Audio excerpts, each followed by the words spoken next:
Full Moon sale ಬೆಳಗ್ಗೆ 9 ಗಂಟೆಯಿಂದ ರಾತ್ರಿ 12 ಗಂಟೆವರೆಗೆ ಆಗಸ್ಟ್ 28 ಒಂದು ದಿನಕ್ಕೆ ಮಾತ್ರ. ವಿಚಾರಣಾಧೀನ ಕೈದಿಗೆ ಆಸ್ಪತ್ರೆಯಲ್ಲಿ ರಾಜಾತಿಥ್ಯ ಪ್ರಕರಣ ಸಂಬಂಧಪಟ್ಟಂತೆ ಕರ್ತವ್ಯ ಲೋಪ ಹಿನ್ನೆಲೆಯಲ್ಲಿ ಪೊಲೀಸ್ ಪೇದೆ ಸಸ್ಪೆಂಡ್ ಆಗಿದ್ದಾರೆ. ಜಿಲ್ಲಾ ಸಶಸ್ತ್ರ ಮೀಸಲು ಪಡೆಯ ಪೇದೆ ಚಂದ್ರು ಅಮಾನತು ಮಾಡಿ ಮಂಡ್ಯ ಎಸ್ಪಿ ಡಾ ಶೋಭಾ ರಾಣೆ ಆದೇಶ ಹೊರಡಿಸಿದ್ದಾರೆ. ಬೆನ್ನು ನೋವು ನೆಪ ಹೇಳಿ ಆಸ್ಪತ್ರೆಗೆ ದಾಖಲಾಗಿದ್ದ ಆರೋಪಿ ಮೊಹಮ್ಮದ್ ಹುಸೇನ್ ಗೆಳತಿಯೊಂದಿಗೆ ಆಸ್ಪತ್ರೆಯ ವಿಶೇಷ ಕೊಠಡಿಯಲ್ಲಿ ಉಳಿದಿದ್ದ. ಜಿಲ್ಲಾ ಸತ್ರ ನ್ಯಾಯಾಧೀಶರಾದ ಸಿ ಚಂದ್ರಶೇಖರ್ ಭೇಟಿ ವೇಳೆ ಘಟನೆ ಬೆಳಕಿಗೆ ಬಂದಿತ್ತು. ನ್ಯಾಯಾಧೀಶರು ಸ್ಥಳದಲ್ಲೇ ಅಧಿಕಾರಿಗಳಿಗೆ ಕ್ಲಾಸ್ ತೆಗೆದುಕೊಂಡಿದ್ರು.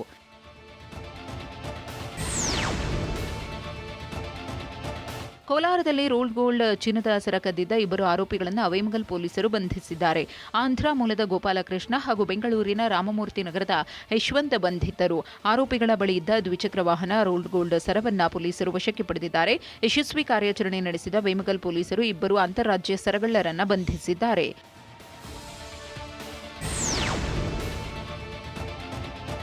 ಹನೂರು ಎನ್ಕೌಂಟರ್ ಪ್ರಕರಣ ಸಂಬಂಧ ಮತ್ತೊಂದು ಸ್ಫೋಟಕ ಮಾಹಿತಿ ಬಹಿರಂಗವಾಗಿದೆ. ಕೋಮು ಗಲಭೆ ಎಬ್ಬಿಸಲು ನಕ್ಸಲ್ ಪ್ರೇರಿತ ಟೈಗರ್ ಆಫ್ ಜಸ್ಟಿಸ್ ಸಂಘಟನೆ ಸಂಚು ರೂಪಿಸಿತ್ತ ಎಂಬ ಶಂಕೆ ಮೂಡಿದೆ. ತಮಿಳಿಗರ ಕೊಲೆಯಾಗಿದೆ, ತೀರಾ ಅನ್ಯಾಯವಾಗಿದೆ ಎಂಬ ಸಂಘಟನೆ ಅಧ್ಯಕ್ಷರು ಮಾತನಾಡಿದ್ದಾರೆ ಎನ್ನಲಾದ ನಮ್ಮ ಮೇಲೆ ಕನ್ನಡಿಗರ ದಬ್ಬಾಳಿಕೆ ನಿಲ್ಲಬೇಕು ಎಂದು ಟೈಗರ್ ಆಫ್ ಜಸ್ಟಿಸ್ ಸಂಘಟನೆ ಅಧ್ಯಕ್ಷ ದಿವ್ಯಾನಂದ ಪ್ರಚೋದನಕಾರಿಯಾಗಿ ಮಾತನಾಡಿದ್ದಾರೆ ಎನ್ನಲಾಗಿದೆ. ಜಾತಿ, ಧರ್ಮ, ಭಾಷೆ, ರಾಜ್ಯ ಸರ್ಕಾರದ ವಿರುದ್ಧ ನೀಡಿದ ಪ್ರಚೋದನಕಾರಿ ಹೇಳಿಕೆ ವೈರಲ್ ಆಗಿದೆ.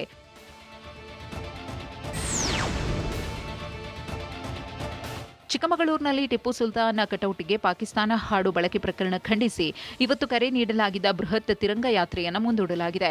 ಈದ್ ಮಿಲಾದ್ ಮೆರವಣಿಗೆ ಹಿನ್ನೆಲೆಯಲ್ಲಿ ಪೊಲೀಸರು ಅನುಮತಿ ನಿರಾಕರಿಸಿದ್ದರಿಂದ ಯಾತ್ರೆಯನ್ನ ಹಿಂದೂಪರ ಸಂಘಟನೆಗಳು ಮುಂದೂಡಿವೆ. ಹಿಂದೂಪರ ಮುಖಂಡರ ಜೊತೆ ಸಭೆ ನಡೆಸಿದ SP Jitendra Kumar video post viral ಮಾಡಿದವರ ವಿರುದ್ಧ ಕ್ರಮದ ಭರವಸೆ ನೀಡಿದ್ದರಿಂದ ಯಾತ್ರೆ ಕೈಬಿಡಲಾಗಿದೆ.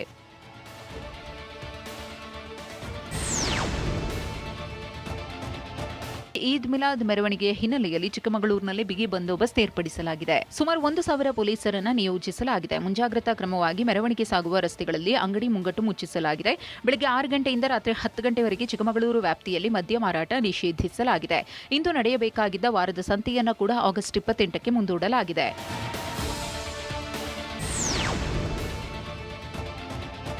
ಟಿಪ್ಪು ಕಟೌಟ್ಗೆ ಪಾಕ್ ಹಾಡು ವಿಡಿಯೋ ವೈರಲ್ ವಿವಾದ ಬೆನ್ನಲ್ಲೇ ಚಿಕ್ಕಮಗಳೂರು ನಗರದಲ್ಲಿ ಮತ್ತೊಂದು ವಿವಾದ ಮುನ್ನೆಲೆಗೆ ಬಂದಿದೆ. ಈದ್ ಮಿಲಾದ್ ಮೆರವಣಿಗೆಯ ಹಿನ್ನೆಲೆ ಟಿಪ್ಪು ನಗರದಲ್ಲಿ ಐ ಲವ್ ಮೊಹಮ್ಮದ್ ಬ್ಯಾನರ್ ಅಳವಡಿಸಲಾಗಿದೆ. ಕಳೆದ ವರ್ಷ ಈದ್ ಮಿಲಾದ್ ವೇಳೆ ಉತ್ತರ ಪ್ರದೇಶದ ಕಾನ್ಪುರದಿಂದ ಪ್ರಾರಂಭವಾಗಿದ್ದ ಬ್ಯಾನರ್ ವಿವಾದ ದೇಶಾದ್ಯಂತ ಸುದ್ದಿ ಮಾಡಿತ್ತು. ವಿವಾದಕ್ಕೆ ಕಾರಣವಾದ ಟಿಪ್ಪು ಕಟೌಟ್ ಬಳಿಯೇ ಐ ಲವ್ ಮೊಹಮ್ಮದ್ ಬ್ಯಾನರ್ ಅಳವಡಿಕೆ ಮಾಡಲಾಗಿದ್ದು ವಿವಾದಕ್ಕೆ ಕಾರಣವಾಗಿದೆ.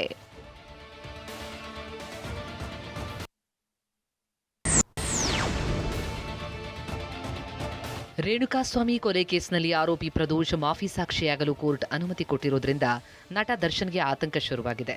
ಹೀಗಾಗಿ ಕೋರ್ಟ್ ಆದೇಶ ಪ್ರಶ್ನಿಸಿ ದರ್ಶನ್ ಹೈಕೋರ್ಟ್ನಲ್ಲಿ ಮೇಲ್ಮನವಿ ಸಲ್ಲಿಸುವ ಸಾಧ್ಯತೆಗಳಿವೆ. ತಾಂತ್ರಿಕ ಕಾರಣ ಹುಡುಕಿ ಆದೇಶ ಕ್ರಮಬದ್ಧ ಆಗಿಲ್ಲ ಎನ್ನುವ ಕಾರಣ ನೀಡುವ ಸಾಧ್ಯತೆ ಇದೆ.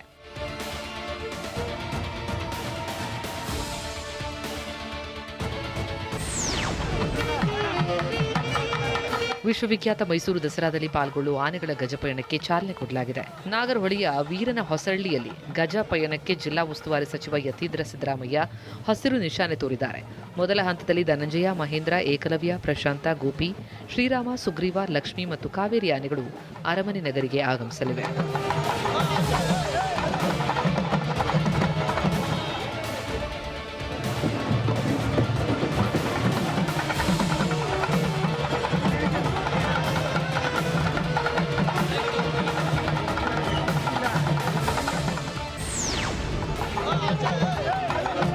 ಮೈಸೂರು ದಸರಾ ಜಂಬೂ ಸವಾರಿಯಿಂದ ನಿವೃತ್ತಿಗೊಂಡಿರುವ ಕ್ಯಾಪ್ಟನ್ ಅಭಿಮನ್ಯುವಿಗೆ ಬೀಳ್ಕೊಡುಗೆ ಕೊಡಲಾಗಿದೆ. 60 ವರ್ಷ ಆಗಿದ್ದರಿಂದ 6 ಬಾರಿ ಚಿನ್ನದ ಅಂಬಾರಿ ಹೊತ್ತಿದ್ದ ಅಭಿಮನ್ಯುವಿಗೆ ವಿದಾಯ ಹೇಳಲಾಯಿತು. ಅರಣ್ಯ ಇಲಾಖೆಯ ಅಚ್ಚುಮೆಚ್ಚಿನ ಆನೆಯಾಗಿರುವ ಅಭಿಮನ್ಯುವಿಗೆ 60 ವರ್ಷವಾಗಿರುವ ಕಾರಣಕ್ಕೆ ದಸರಾ ಕಾರ್ಯಕ್ರಮಗಳಿಂದ ಹೊರಗಿಟ್ಟು ವಿಶ್ರಾಂತಿ ಕೊಡಲಾಗಿದೆ. ಅಭಿಮನ್ಯುವಿಗೆ ಬೀಳ್ಕೊಡುಗೆ ಕೊಡಬೇಕೆಂಬ ಸಾರ್ವಜನಿಕರ ಒತ್ತಾಯಕ್ಕೆ ಮಣಿದ ಸರ್ಕಾರ ಕ್ಯಾಪ್ಟನ್ಗೆ ಬೀಳ್ಕೊಡುಗೆ ನೀಡಿದೆ.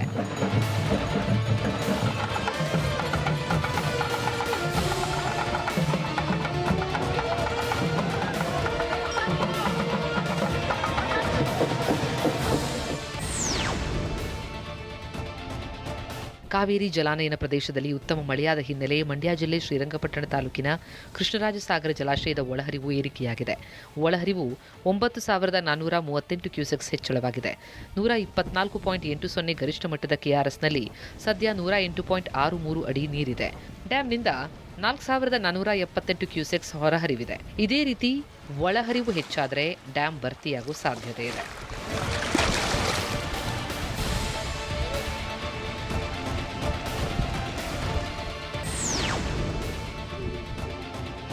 ಕೆಆರ್ಎಸ್ ಹಿನ್ನೀರಿನ ಜಾಗವನ್ನು ಅತಿಕ್ರಮಣ ಮಾಡುವ ಯತ್ನ ಆರೋಪ ಕೇಳಿಬಂದಿದೆ. ಅಣೆಕಟ್ಟೆಯ ಕ್ರಸ್ಟ್ ಗೇಟ್ನ ಕೇವಲ 300 ಮೀಟರ್ ದೂರದಲ್ಲೇ ನಿಕೇಶ್ ಜಾನ್ ಮ್ಯಾಥ್ಯೂ ಎಂಬುವರು ಕಲ್ಲು ಸುರಿದು ಹಿನ್ನೀರಿನ ಪ್ರದೇಶ ಒತ್ತುವರಿ ಮಾಡಿಕೊಂಡಿದ್ದಾರೆ ಅಂತ ಸ್ಥಳೀಯರು ಆರೋಪಿಸಿದ್ದಾರೆ. ಒತ್ತುವರಿ ಮಾಡಿಕೊಂಡಿದ್ದಷ್ಟೇ ಅಲ್ಲ, ನೀರು ಬರದಂತೆ ತಡೆಗೋಡೆ ನಿರ್ಮಿಸೋದಕ್ಕೂ ಯತ್ನಿಸಿದ್ದಾರೆ ಅಂತ ದೂರಿದ್ದಾರೆ. ಅಣೆಕಟ್ಟೆಯ ಕ್ರಸ್ಟ್ ಗೇಟ್ನ ಕೇವಲ 300 ಮೀಟರ್ ದೂರದಲ್ಲೇ ಕಲ್ಲು ಸುರಿದು ಒತ್ತುವರಿ ಮಾಡಿಕೊಂಡಿದ್ದು ಹಿನ್ನೀರಿನ ಪ್ರದೇಶ ತನಗೆ ಸೇರಿದ ಜಾಗ ಅಂತ ನಿಕೇಶ್ ಜಾನ್ ಮ್ಯಾಥ್ಯೂ ವಾದ ಮಾಡಿದ್ದಾನೆ.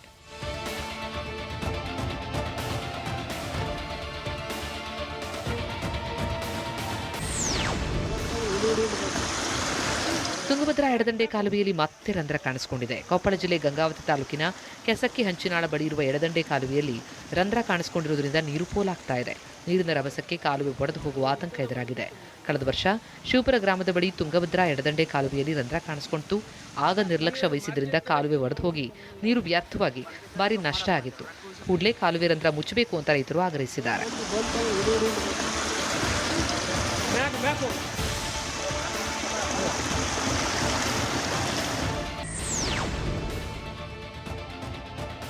ಹೆಲ್ಮೆಟ್ ಇಲ್ಲದೆ ಬುಲೆಟ್ ರೈಡ್ ಮಾಡಿದ ರಾಣಿಬೆನ್ನೂರು ಶಾಸಕ ಪ್ರಕಾಶ್ ಕೋಳಿವಾಡಗೆ ಟ್ರಾಫಿಕ್ ಪೊಲೀಸರು ದಂಡದ ಶಾಕ್ ಕೊಟ್ಟಿದ್ದಾರೆ.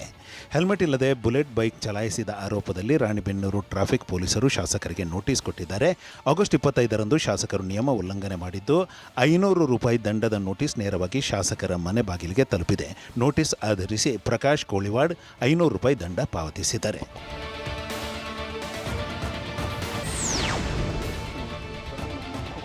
ಕೊಡಗು ಜಿಲ್ಲೆಯ ಮಡಿಕೇರಿಯ ಚಾಮುಂಡೇಶ್ವರಿ ನಗರದಲ್ಲಿ ಪುಂಡಲೀಕ ಎಂಬುವರ ಮನೆಯ ಬಳಿ ಮಣ್ಣಿನ ದಿಬ್ಬ ಕುಸಿದಿದೆ. ಕುಸಿದ ಮಣ್ಣಿನ ಜೊತೆ ಸೌದೆ ಶೆಡ್ ಕೊಚ್ಚಿ ಹೋಗಿದೆ. ಧಾರಾಕಾರ ಮಳೆಯಿಂದ ಮಣ್ಣು ತೇವಗೊಂಡಿತ್ತು. ಇದೇ ವೇಳೆ ನೀರಿನ ಪೈಪ್ ಒಡೆದು ಭೂಕುಸಿತವಾಗಿದೆ. ಅದೃಷ್ಟವಶಾತ್ ಘಟನೆಯಲ್ಲಿ ಯಾವುದೇ ಸಾವು ನೋವು ಸಂಭವಿಸಿಲ್ಲ.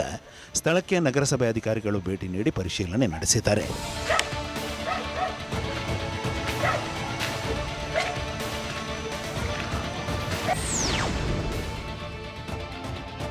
ಕೊಡಗಿನಾದ್ಯಂತ ಧಾರಾಕಾರ ಮಳೆ ಹಿನ್ನೆಲೆಯಲ್ಲಿ ಹಾರಂಗಿ ಜಲಾಶಯಕ್ಕೆ ಒಳಹರಿವು ಹೆಚ್ಚಾಗಿದೆ. ಜಲಾಶಯದ ಗರಿಷ್ಠ ಮಟ್ಟ 2,859 ಅಡಿಯಾಗಿದ್ದು ಇಂದಿನ ನೀರಿನ ಮಟ್ಟ 2,858.43 ಅಡಿಯಾಗಿದೆ.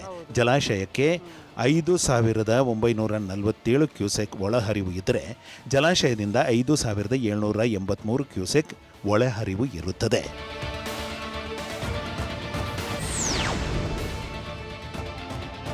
ಗದಗದ ಕೆಂಚಲಪುರ ಪ್ರದೇಶದಲ್ಲಿರುವ ಹಿರಿಯ ಪ್ರಾಥಮಿಕ ಶಾಲೆ ಮತ್ತೆ ಆರಂಭವಾಗಿದೆ. ಕಳೆದ 5 ದಿನಗಳಿಂದ ಬಂದಾಗಿದ್ದ ಶಾಲೆ ಬಗ್ಗೆ TV9 ವರದಿ ಪ್ರಸಾರ ಮಾಡುತ್ತಿದ್ದಂತೆ ಹಿರಿಯ ಅಧಿಕಾರಿಗಳು ಎಚ್ಚೆತ್ತುಕೊಂಡಿದ್ದಾರೆ. ಬೀಗ ಹಾಕಿದ್ದಕ್ಕೆ ಕಾರಣ ಕೇಳಿ BEO ಶಿಕ್ಷಕರಿಗೆ ಗದಗ DDPI ನೋಟಿಸ್ ಜಾರಿ ಮಾಡಿದ್ದಾರೆ. ತಪ್ಪು ಮುಚ್ಚಿಕೊಳ್ಳಲು ಶಿಕ್ಷಣ ಇಲಾಖೆ ಅಧಿಕಾರಿಗಳು ಸುಳ್ಳು ಕಥೆಗಳನ್ನು ಹೆಣೆದಿದ್ದಾರೆ. ಸರ್ಕಾರಿ ಶಾಲೆ ಬಂದ್ ಮಾಡುವ ಉದ್ದೇಶ ನಮಗಿಲ್ಲ, ಎಂದಿನಂತೆ ಶಾಲೆಯನ್ನು ಆರಂಭ ಮಾಡುತ್ತೇವೆ ಎಂದು ಕ್ಷೇತ್ರ ಶಿಕ್ಷಣಾಧಿಕಾರಿ ಹೇಳಿದ್ದಾರೆ.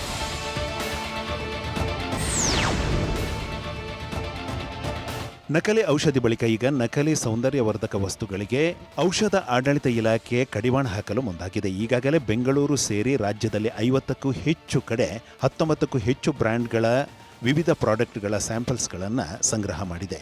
ಇವುಗಳನ್ನು ಪ್ರಯೋಗಾಲಯಕ್ಕೆ ಕಳುಹಿಸಲಾಗಿದೆ.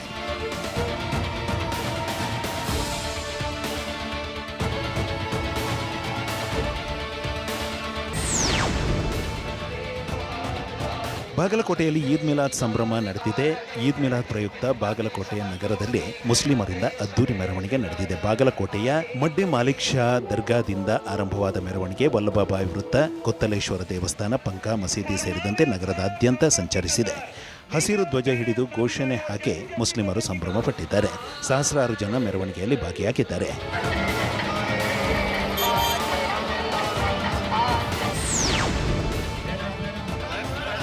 ಶಿವಮೊಗ್ಗದ ವಿನೋಬನಗರ ಪೊಲೀಸ್ ಸೋಮಿನಕೊಪ್ಪದಲ್ಲಿ ನಡೆದ ಈದ್ ಮಿಲಾದ್ ಮೆರವಣಿಗೆಯಲ್ಲಿ ಮಾದಕ ವ್ಯಸನದ ಬಗ್ಗೆ ಜಾಗೃತಿ ಮೂಡಿಸಲಾಗಿದೆ. ಇಂದು ನಡೆದ ಈದ್ ಮಿಲಾದ್ ಮೆರವಣಿಗೆಯಲ್ಲಿ ನಶೆ ಮುಕ್ತ ಭಾರತ ಮತ್ತು ಬೇಡ ಬ್ರೋ ಗಾಂಜಾ ಬೇಡ ಬ್ರೋ ಎಂದು ಜಾಗೃತಿ ಮೂಡಿಸಲಾಯಿತು.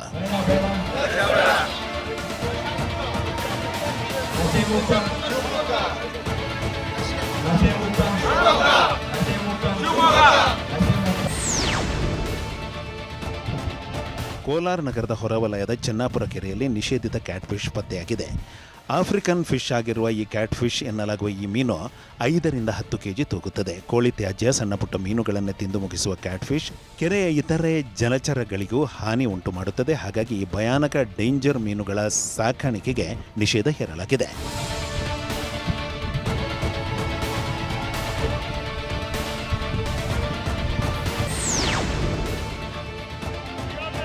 ಈರುಳ್ಳಿ ಬೆಲೆ ಗಗನಕ್ಕೇರಿದ್ರೂ ರೈತರಿಗೆ ಬೆಲೆ ಏರಿಕೆಯಿಂದ ಉಪಯೋಗವಾಗಿಲ್ಲ. ರೈತರ ಜೇಬಿಗೆ ಲಾಭ ತಟ್ಟಿಲ್ಲ. ಈಗಾಗಲೇ ಬೆಳೆದ ಉಳ್ಳಾಗಡ್ಡಿ ಮಾರಾಟ ಮಾಡಿರುವ ರೈತರು ನಷ್ಟದಲ್ಲೇ ಇದ್ದರೆ, ಈರುಳ್ಳಿ ಸ್ಟಾಕ್ ಮಾಡಿಕೊಂಡಿದ್ದ ದಲ್ಲಾಳಿಗಳು, ವ್ಯಾಪಾರಸ್ಥರಿಗೆ ಮಾತ್ರ ಅನುಕೂಲವಾಗಿದೆ. ಹೊಲದಲ್ಲಿನ ಈರುಳ್ಳಿ ಫಸಲು ಬರಲು ಇನ್ನು 3 ತಿಂಗಳು ಬೇಕು. ಆ ಹೊತ್ತಿಗೆ ಈರುಳ್ಳಿಗೆ ಬೆಲೆ ಇರುತ್ತೋ ಇಲ್ಲವೋ ಅನ್ನುವ ಸಂಶಯವನ್ನು ರೈತರು ವ್ಯಕ್ತಪಡಿಸ್ತಾ ಇದ್ದಾರೆ.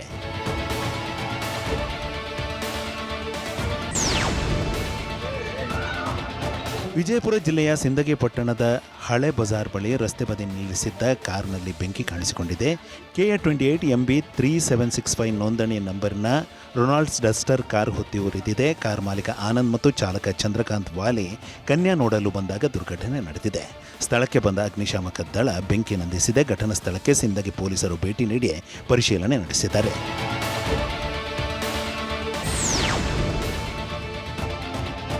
ಉತ್ತರ ಕನ್ನಡ ಜಿಲ್ಲೆಯ ಅಂಕೋಲದಲ್ಲಿ ಈದ್ ಮಿಲಾದ್ ಮೆರವಣಿಗೆಯಲ್ಲಿ ಪ್ಯಾಲೆಸ್ತೀನ್ ಧ್ವಜ ಪ್ರದರ್ಶನ ಮಾಡಲಾಗಿದೆ. ಧ್ವಜ ಪ್ರದರ್ಶಿಸಿದ ಕ್ಷಣದಲ್ಲೇ ಪೊಲೀಸರು ಕ್ರಮ ಕೈಗೊಂಡಿದ್ದು ಧ್ವಜವನ್ನು ವಶಕ್ಕೆ ಪಡೆದು ಮೆರವಣಿಗೆಗೆ ಅವಕಾಶ ಮಾಡಿಕೊಟ್ಟಿದ್ದಾರೆ.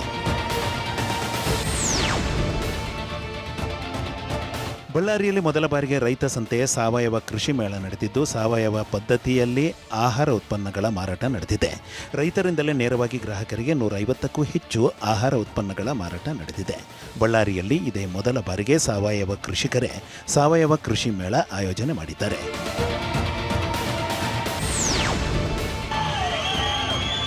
ರಾಕಿಂಗ್ ಸ್ಟಾರ್ ಯಶ್ ನಟನೆಯ ಟಾಕ್ಸಿಕ್ ಏಕಕಾಲಕ್ಕೆ 12,000ಕ್ಕೂ ಹೆಚ್ಚು ಸಿನಿಮಾ ಮಂದಿರಗಳಲ್ಲಿ ತೆರೆ ಕಾಣುತ್ತಿದೆ. ಎಲ್ಲೆಡೆ ಯಶ್ ಅಭಿಮಾನಿಗಳು ಚಿತ್ರವನ್ನು ಸಂಭ್ರಮಿಸ್ತಾ ಇದ್ದಾರೆ. ಕೆಲವರು ಪಟಾಕಿ ಸಿಡಿಸಿ ಥಿಯೇಟರ್ ಮುಂದಿನ ಕಟೌಟ್ಗೆ ಹಾಲಿನ ಅಭಿಷೇಕ ಮಾಡಿದ್ದಾರೆ. ಒಟ್ಟಾರೆ ಚಿತ್ರಕ್ಕೆ ಮಿಶ್ರ ಪ್ರತಿಕ್ರಿಯೆ ಬಂದಿದೆ. ಇದೇ ವೇಳೆ ತುಮಕೂರಿನಲ್ಲಿ ಅಭಿಮಾನಿಯಿಂದ 4-5 ಸಾಲು ಕವನದ ಮೂಲಕ ಶುಭ ಹಾರೈಕೆಯಾಗಿದೆ. ಆಕಾರ ಪ್ರಪಂಚದ ಫಿಲಂ ಇಂಡಸ್ಟ್ರಿಗೆ ಭಾರತೀಯ ಚಿತ್ರರಂಗದ ಕೊಡುಗೆ